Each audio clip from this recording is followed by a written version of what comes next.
बिस्मिल्लाहिर्रहमानिर्रहीम। अस्सलामु अलैकुम। रज़ा सैयद इस्लामाबाद से प्रोग्राम कैपिटल टुडे के साथ हाजिर खिदमत है। उम्मीद है आपका आज का दिन अच्छा गुजरा होगा।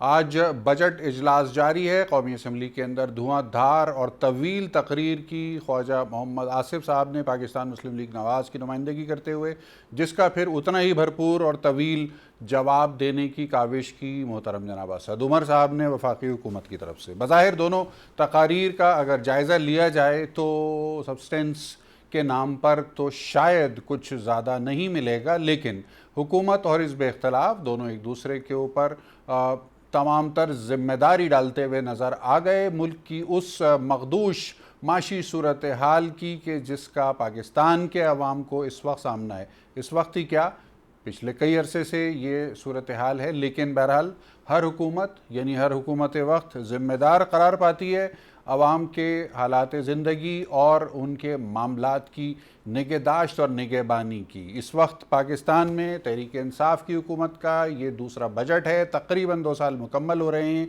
इन 2 सालों के दौरान महंगाई और माशी इंडेक्सेस का जो सिमत है वो तो ज़्यादातर नीचे की तरफ रहा है मारूजी हालात में, और उन नीचे की तरफ जाने की जो वजूहात हैं वो भी अब हमें और आवाम को, पाकिस्तान के नाजरीन को, सबको ज़बानी याद हो गई हैं कि हुकूमत का क्या इस्तदलाल होता है और हिज़्ब इख्तिलाफ का क्या इस्तदलाल होता है। लेकिन ये बहरहाल हमारी रिवायत है कि हम अपने शो पर बुलाते हैं मुअज़्ज़ज़ मेहमानों को। आज भी मौजूद हैं हमारे पास हुकूमत की नुमाइंदगी करते हुए पाकिस्तान तहरीक इंसाफ की रहनुमा रुकने कौमी असम्बली डॉक्टर नौशीन हामिद साहिबा, जबकि पाकिस्तान मुस्लिम लीग नवाज़ की नुमाइंदगी कर रहे हैं रुकने कौमी असम्बली, रहनुमा हैं उनके डॉक्टर निसार अहमद चीमा साहब। बहुत बहुत शुक्रिया और वेलकम करना चाहूँगा मैं अपने मुअज़्ज़ज़ मेहमानों को आज के शो में। कोशिश करेंगे कि प्रोग्राम के अगले हिस्से में हम माहिरीन मईशत को भी शामिल करके और उनसे भी एक इंडिपेंडेंट ओपिनियन लेने की काविश कर लें। मैं गुफ्तगू का आगाज़ करना चाहूँगा पाकिस्तान तहरीक इंसाफ की रहनुमा डॉक्टर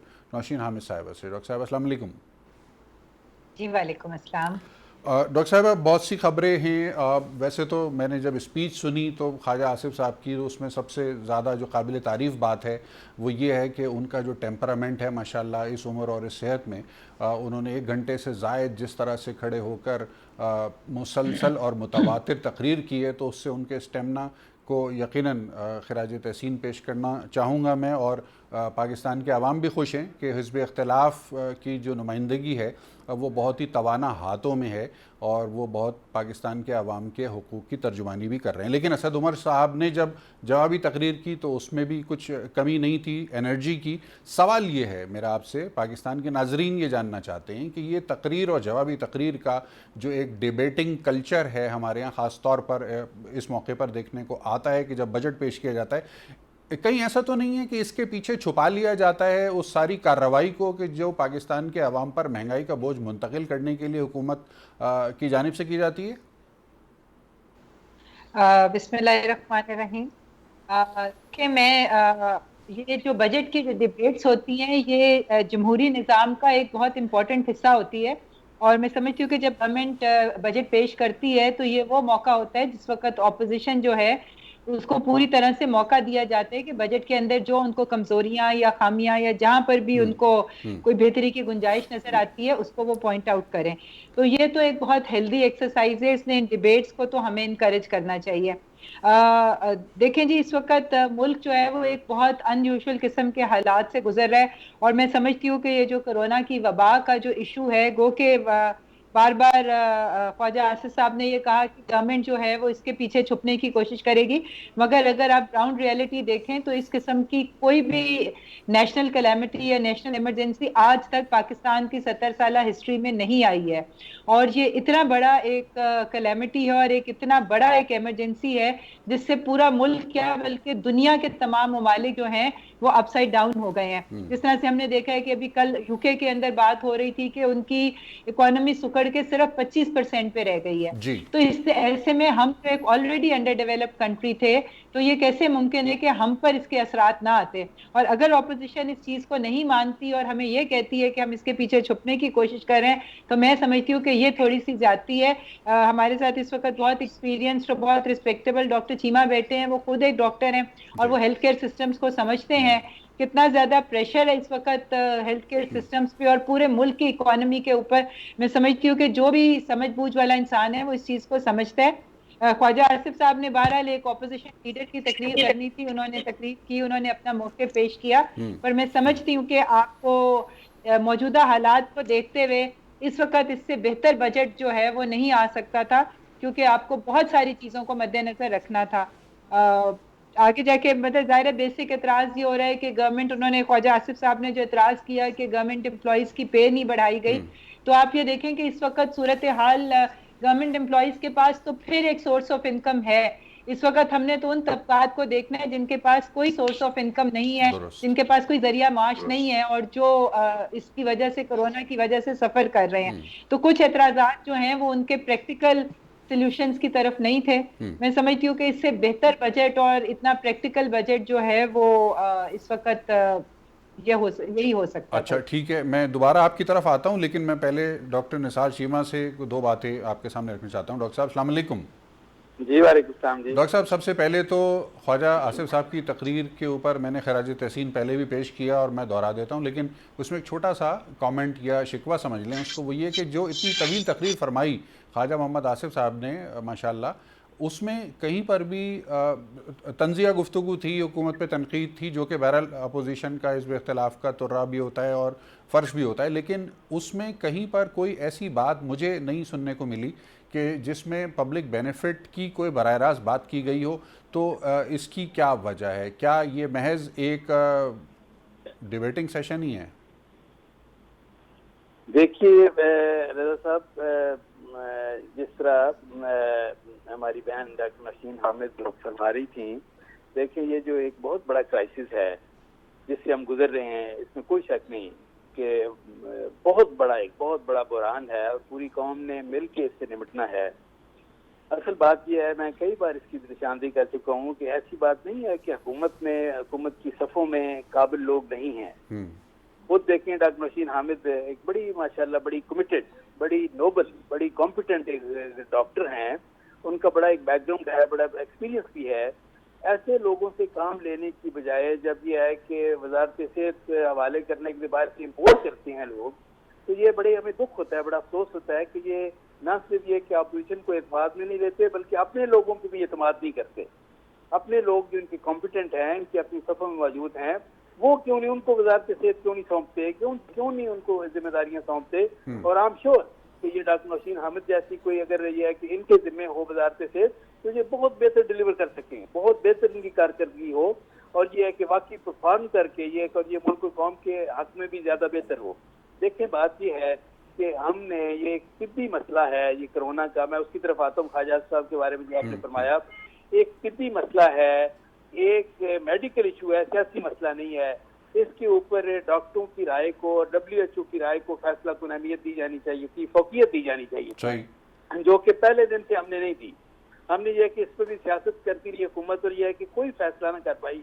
और जब ये सिंध गवर्नमेंट ने और GB गवर्नमेंट ने बार लॉकडाउन भी किया, आइसोलेशन सेंटर भी कायम किए, तालीमी इदारे बंद किए, उस वक्त की फेडरल गवर्नमेंट और खुद प्राइम मिनिस्टर साहब जो है उन पर तनकीद करते रहे। प्राइम मिनिस्टर का काम तो इनके इस तरह के चैलेंजेस में एक कायदाना किरदार जो है उनसे तवक्को होती है, कायदाना किरदार अदा करें, लेकिन कायदाना किरदार अदा करने की बजाय उन्होंने नाकिदाना किरदार अदा किया। तो बदकिस्मती से यह है कि वो जिस तरह यह है कि पूरी कौम को साथ लेके चलने वाली बात है, वो उन्होंने नहीं की। एक बार स्पीकर साहब ने कॉन्फ्रेंस बुलाई, मीटिंग बुलाई और प्राइम मिनिस्टर साहब जो है अपनी तकरीर करके चले गए। उसमें बाकी अपोजिशन की क़यादत मौजूद थी, मियां शहबाज शरीफ साहब मौजूद थे, लेकिन यह किसी की बात सुनना उन्होंने गवारा नहीं किया। लेकिन कश्मीर का मसला हो, मईशत हो, कोरोना हो, कौम को साथ लेके चलना जरूरी है। एक पॉलिसी मिल के बननी चाहिए और ये है कि मिल के हमने इससे निपटना है, इसमें पॉलिटिकल पॉइंट स्कोरिंग नहीं होनी चाहिए।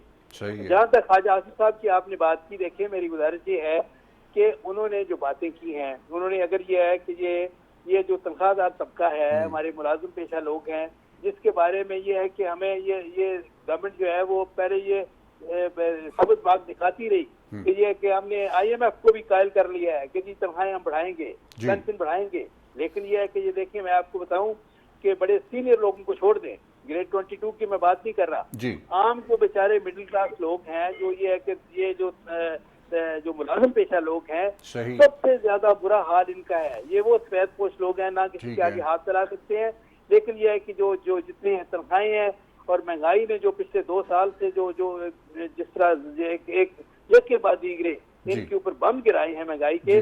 तो इनका जीना मुश्किल हो गया है। इनका सही। ये है कि घर का खर्चा चलाना मुमकिन नहीं रहा। इनको रिलीफ देना जरूरी था। मैं समझता हूँ कि अब भी वक्त है कि हुकूमत जो है मुलाजमीन की तनख्वाहें 10% कम से कम जरूर बढ़ाए। सही और दूसरी बात यह है कि देखें, ये मुझे बताइए कि इस हाल में भी जब यह है कि कौम पहली महंगाई से हाँ। तंग आई हुई है, अब यह है कि ये चीनी की और दालों की कीमतें बढ़ाने की क्या मुझे ये बता दीजिए। ठीक है। फिर ये है कि आपका कौन सा बिल्कुल सही शोबा डॉक्टर साहब, है? आपके उठाए हुए नुकात को बिल्कुल नोट भी कर लिया मैंने और हम आगे बढ़ते हैं। हमारे साथ इस वक्त मवासलाती राब्ते पर शामिल हुए हैं बैनुल-अक़वामी शोहरत याफ्ता माहिर माशियात मोहतरम डॉक्टर शाहिद हसन सिद्दीकी साहब। डॉक्टर साहब अस्सलाम वालेकुम। जनाब वालेकुम सलाम। डॉक्टर साहब बहुत बहुत शुक्रिया, आपने हमारे नाज़रीन के लिए कीमती वक्त निकाला। इब्तदाई गुफ्तगू में तहरीक इंसाफ और PMLN की नुमाइंदगी हमारे साथ मौजूद है।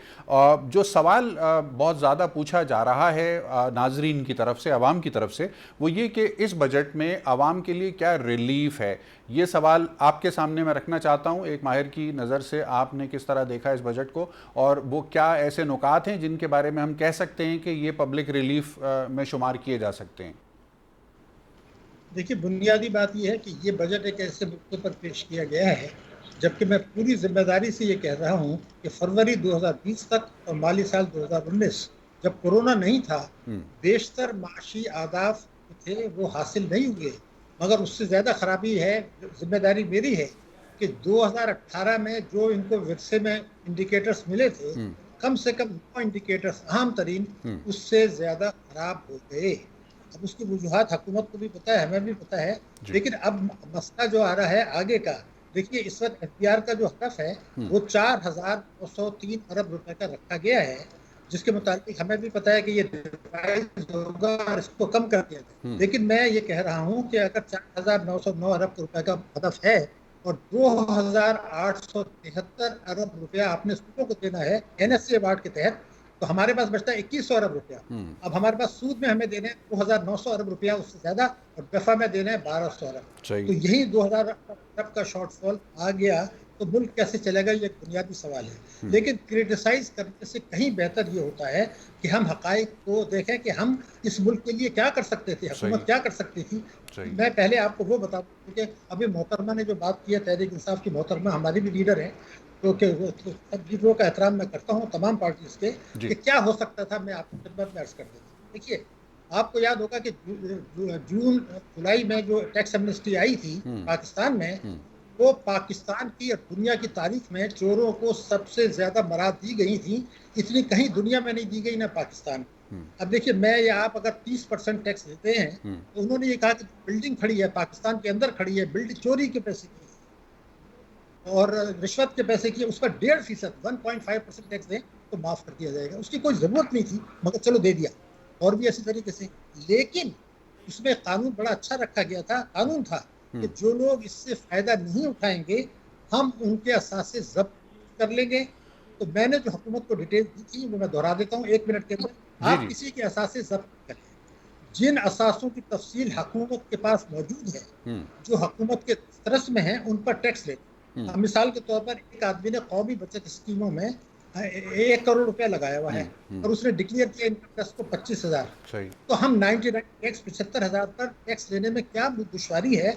सिर्फ उसका एक खत लिखना है हमको, भाई आपने जो 1 करोड़ का डिपॉजिट रखा है, ये टैक्स चोरी का है, तो इस पर या तो आप टैक्स दे दें, और वो बनता, तो अगर आप नहीं देते तो आप उसको कैश नहीं करा सकते। इसी तरह बैंक डिपॉजिट, इस तरह गाड़ियां, मैं एक फिगर दे रहा हूँ, 900 अरब रुपया मेरी गारंटी है कि कानून के मुताबिक अगर इन चोरों से, जिन्होंने एमनेस्टी से फायदा नहीं उठाया, तो ले लें आप, तो 900 अरब रुपया मिलता। इसको आप तालीम, सेहत। डॉक्टर साहब, मुझे बताया जा रहा है गुफ्तगू के सिलसिले को आगे बढ़ाएंगे हम एक मुख्तसर वक्फे के बाद।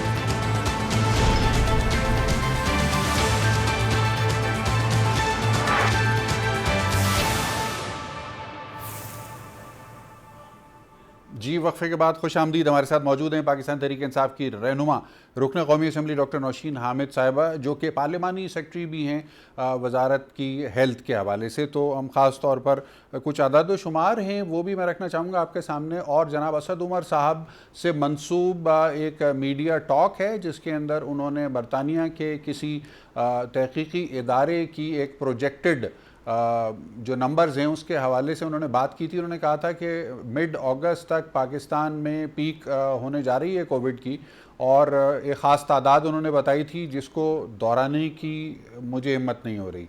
और फिर इसी तरह ये भी कहा जा रहा है कि जनवरी 2021 तक जो फिगर होगी वो पाकिस्तान की कुल आबादी का खुदा न खास्ता 1% के बराबर हो सकती है। तो एक तो ये बात जो असद उमर साहब ने कही सरसरी तौर पर, इसको हुकूमत पाकिस्तान क्या ऑफिशियली ओन करती है, आप बताइएगा। और दूसरे इस बात की भी तस्दीक कीजिएगा कि क्या मौजूदा आदाद शुमार के मुताबिक पाकिस्तान में तकरीबन 1650 अफराद के ऊपर एक हॉस्पिटल बेड है और तकरीबन 950 अफराद के ऊपर एक डॉक्टर की सहूलत दस्तियाब है। इसको भी अगर कन्फर्मेशन इसकी हो सके तो कीजिएगा। डॉक्टर नौशीन हामिद साहिबा। जी, देखें, जिस रिपोर्ट का आप जिक्र कर रहे हैं, जाहिर है ये एक इंटरनेशनल वो इंपीरियल कॉलेज है वहाँ का, जिन्होंने एक अपनी रिसर्च के मुताबिक एक प्रोजेक्टेड फिगर्स दिए हैं।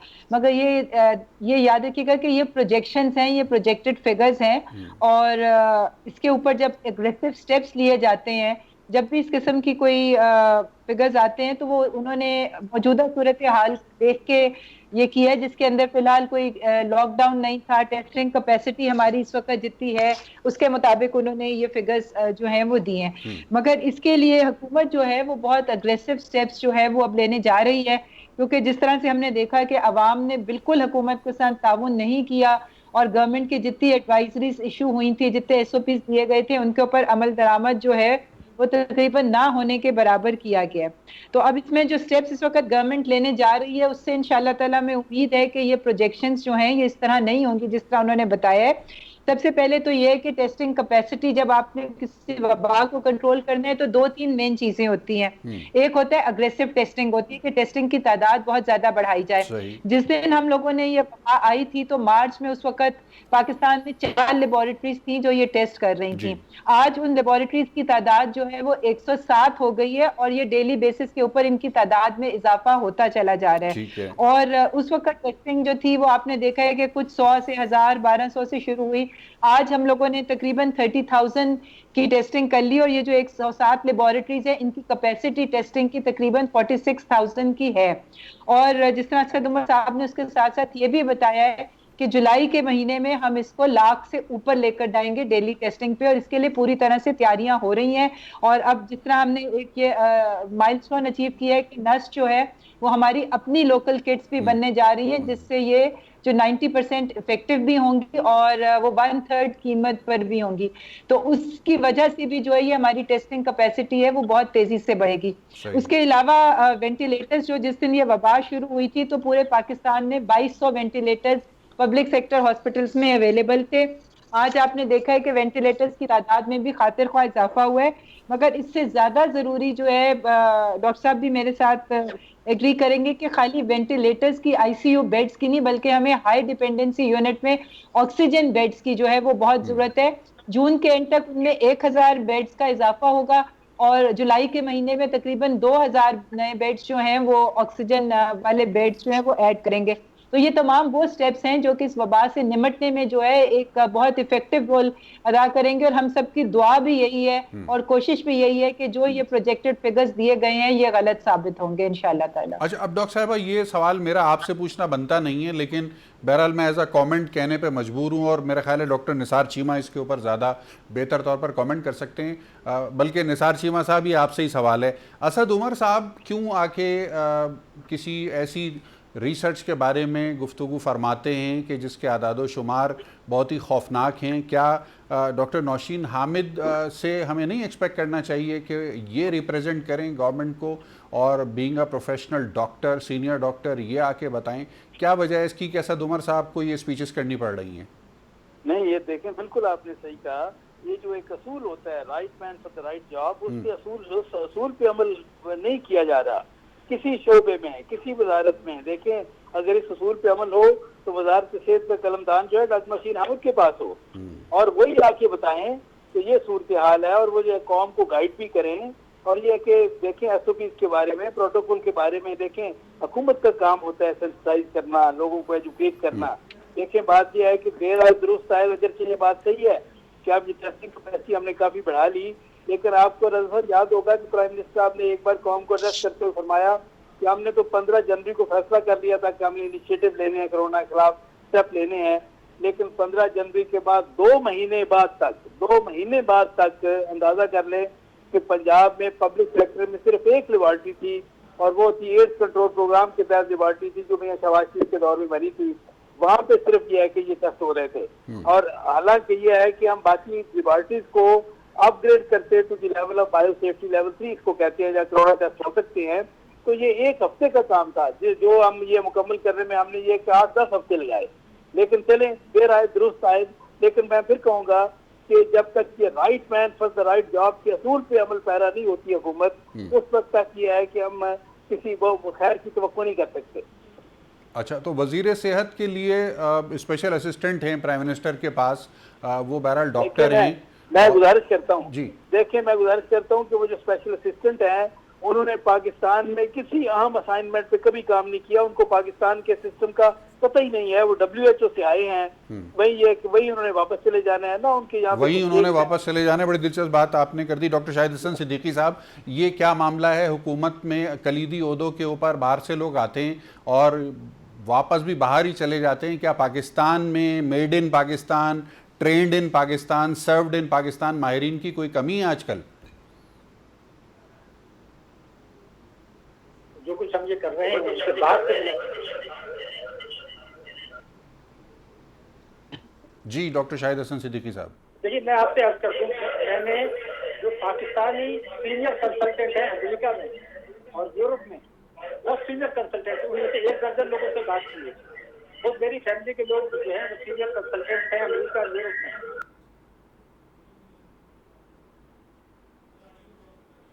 अच्छा, डॉक्टर शाहिद हसन सिद्दीकी साहब के साथ मवासलाती राब्ते में हमें दुश्वारी है, उनकी आवाज़ हमें मौसूल नहीं हो रही। डॉक्टर साहब मैं आपकी तरफ दोबारा आऊँगा। डॉक्टर नौशीन हामिद से मैं क्विक कमेंट लेते हुए वक्फे की तरफ बढ़ना चाहता हूँ। डॉक्टर नौशीन हामिद साहिबा, मैंने एक तादाद आपसे पूछी थी कि पाकिस्तान में मेरी मालूमात के मुताबिक तकरीबन 950 अफराद के ऊपर एक डॉक्टर और तकरीबन 1650 अफराद के ऊपर एक हॉस्पिटल बेड की सहूलत आज की तारीख में मौजूद है। Can you please correct me on this if I am wrong? जी देखें, बल्कि इससे ज़्यादा मज़ीद फिगर्स भी ये हैं कि हमारा मुल्क शायद दुनिया का वाहिद मुल्क है जिसमें रिवर्स रेशियो है डॉक्टर्स टू नर्सेज।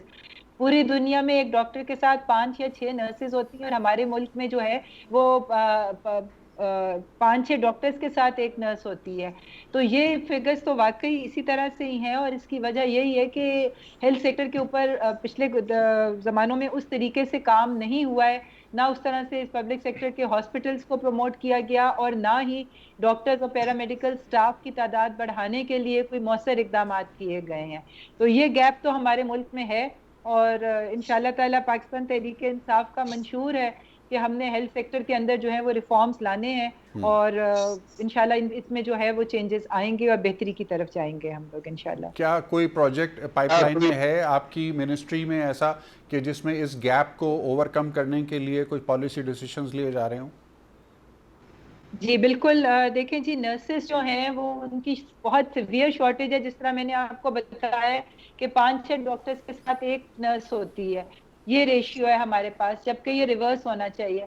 तो इसके लिए पाकिस्तान में पहली दफ़ा एक नर्सिंग यूनिवर्सिटी जो है वो बहरीन के ताउन से जो है वो बनने जा रही है। ये मैं इसमें ज़रूर ये बताऊंगी कि ये पिछली गवर्नमेंट ने वो अप्रूव कराई थी, मगर उसके बाद वो बिल्कुल प्रोजेक्ट फ्रीज हो गया था, उसके ऊपर कोई काम नहीं किया गया था। बहरीन जो था, चूंकि उन्होंने जब देखा कि पाकिस्तान का लैक ऑफ इंटरेस्ट है तो वो भी पीछे हट गए थे।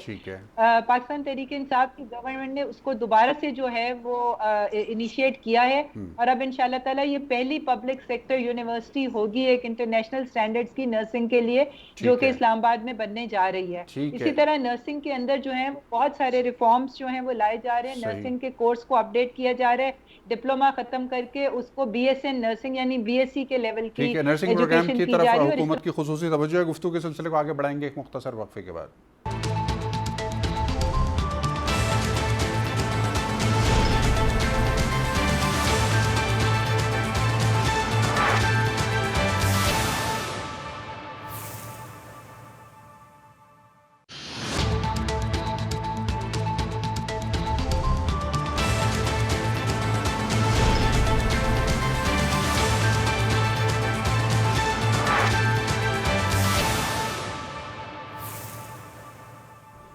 वक्फे बाद एक मरतबा फिर खुश आमदीद। हमारे साथ मौजूद हैं बैनुल-अक़वामी शोहरत याफ्ता माहिर माशियात डॉक्टर शाहिद हसन सिद्दीकी साहब। डॉक्टर साहब, मुख्तसर वक्त रह गया है हमारे पास, मैं चाहूँगा कि आप नाजरीन को हमारे बताइए कि इस वक्त जो मौजूदा बजट है आपकी नज़र से गुजरा है, कौन से एरियाज़ हैं बजट के जिसके अंदर आप समझते हैं कि हुकूमत इससे ज़्यादा बेहतर काम कर सकती थी, इससे ज़्यादा बेहतर तजावीज़ लेकर आ सकती थी जो वो नहीं ला सके?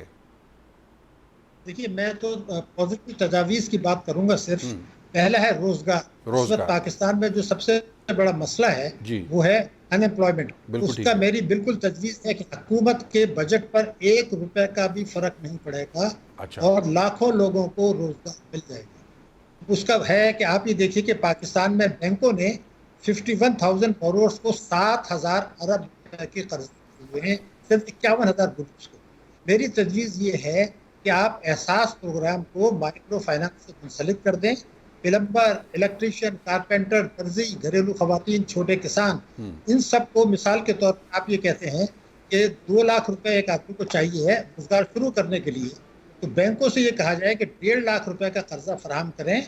तो बैंक ये कहते हैं कि इक्विटी लाएं, जब तक हमारे पास उनका अपना पैसा नहीं होगा तो हम तो कर्जा नहीं देंगे। ये बड़ा मसला है। तो आप जो 208 अरब रुपया आपने एहसास प्रोग्राम में रखा है, उसमें से 50 अरब रुपए अलग कर दें। तो अगर आप 150 अरब के रुपए दिलाते हैं लाखों लोगों को रोजगार की फराहमी के लिए, जिसमें छोटे किसान भी हैं, घरेलू खवातीन भी हैं, तो 50 अरब आप यहाँ से दे दें, 200 अरब रुपया एक साल में लोगों को मिल जाएगा। तो लाखों लोगों को रोजगार मिलेगा। इसमें डेयरी फार्म भी आ जाएगा और 3 साल तक ये आप कराइए। नंबर 1, इसमें हुकूमत के बजट में फर्क पड़ेगा। बैंकों ने कर्जे देने हैं। नंबर 1, इसमें शर्त ये होगी कि अगर वो कर्ज वापस कर देता है तो ये 50,000 जो हमने दिया है ये माफ हो जाएगा, चूंकि ये तो वैसे भी देते हैं। दूसरा, चूंकि ये पार्लियामेंट्री सेक्रेटरी साहिबा भी हैं, तो मैं आपको एक बड़ी अहम बात बता दूं। देखिए, मेरे मुल्क में सबसे बड़ा मसला है सेहत का, और लोग हुकूमत के पास पैसे नहीं है। तो मैं ये चाहता हूँ जब आपने कंस्ट्रक्शन सेक्टर खोल ही दिया है, उसमें काले धन को भी लगाने की इजाजत दे दी है, तो आप 3 कमरों की 4 कमरों की डिस्पेंसरियां बना दें पूरे पाकिस्तान में। ये मार्च अप्रैल तक बन जाएंगी। उसमें एक डॉक्टर होगा, एक फीमेल नर्स होगी, एक मेल नर्स होगा। उसमें जो लोकल लोग छोटी मोटी बीमारियों के लिए बड़े बड़े अस्पतालों में चले जाते हैं, वो वहां पे चले जाएं। 3 कमरों के 4 कमरों बेसिक हेल्थ यूनिट के तर्ज पे आप स्कूल बनाइए और उसमें डबल शिफ्ट चलाइए, लोगों को, उस्तादों को नौकरियां दें। 23 मिलियन बच्चे मेरे स्कूल नहीं जा रहे, मकान को आप कुछ अरसे के लिए पोस्टपोन कर दें। वो जो 3 कमरे के 4 कमरों के स्कूल हैं, वहाँ पर डबल शिफ्ट है, लोगों बच्चों को दाखिला दें, जो सरकारी स्कूल होंगे वो, और उस्तादों को दें। तो बेरोजगारी और नाख्वानगी खत्म करना मेरे मुल्क में और रोजगार फराहम करना, ये मेरी बुनियादी तरजीह है। ये मैंने तीनों आपको बता दिए, इसमें हुकूमत का कोई एक्स्ट्रा पैसा नहीं लगेगा। बहुत उम्दा तजावीज़ दी हैं। डॉक्टर निसार चीमा साहब से कोई कमेंट लेना चाहूँगा डॉक्टर शाहिद हसन सिद्दीकी साहब की तजावीज़ के ऊपर।